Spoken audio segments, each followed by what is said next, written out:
In the quiet coastal village of Aginqua, strange whispers filled the air. Children played in the sand. Fishermen repaired their nets. But one teenage boy, Kwamena, age 17, was not playing.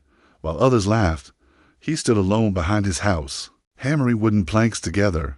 Every sunrise, every sunset. Tock, tock, tock. The strange sound continued. And the people wondered, why is this boy building such a big boat? Soon, it became clear.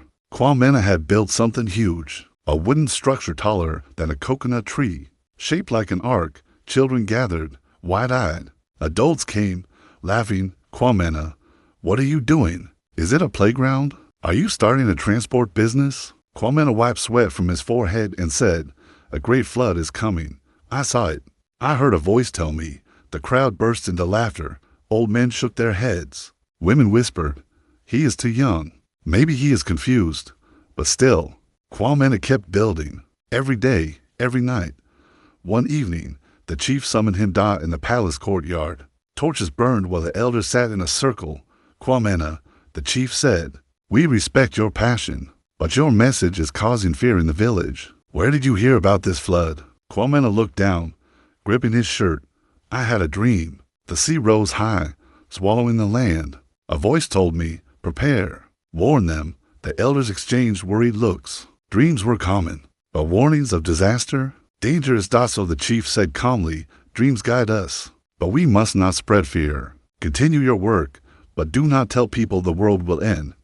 Kwamena agreed, but deep inside, he felt misunderstood. Soon, Kwamena became the joke of the village. Kids pointed at him and laughed. Teenagers called him Prophet Carpenter. Adults rolled their eyes whenever he passed. But he continued hammering, shaping, building, because his heart told him he must stop one night. His mother, a humble fish seller, asked gently, Kwamena, are you sure about this? Kwamena whispered, I don't know if the dream was a warning, but I know it pushed me to create something bigger than myself. She hugged him, and for the first time, Kwamena's face softened. Then one afternoon, dark clouds formed suddenly over Aginqua. The wind howled. Thunder cracked like angry drums. Fishing boats were pulled ashore as waves rose violently. People ran to their homes. Trees bent under the storm. Kwamena stood beside his ark, rain beating down on him. Villagers stared at him from their windows. For a moment, everyone wondered, was the boy right? The sea rose higher, but only enough to flood the shore. After an hour, the storm calmed. The village was shaken, but safe. The next morning, villagers gathered around Kwamena's ark. One elder said softly, Kwamena, maybe your dream wasn't about destruction. Maybe it was preparing you for a storm like yesterday. Another added, you built something great from nothing. Your determination inspired us. Kwamena finally smiled. He realized something deep. The message was never about the world ending. It was about courage, purpose, and believing in yourself even when no one else does.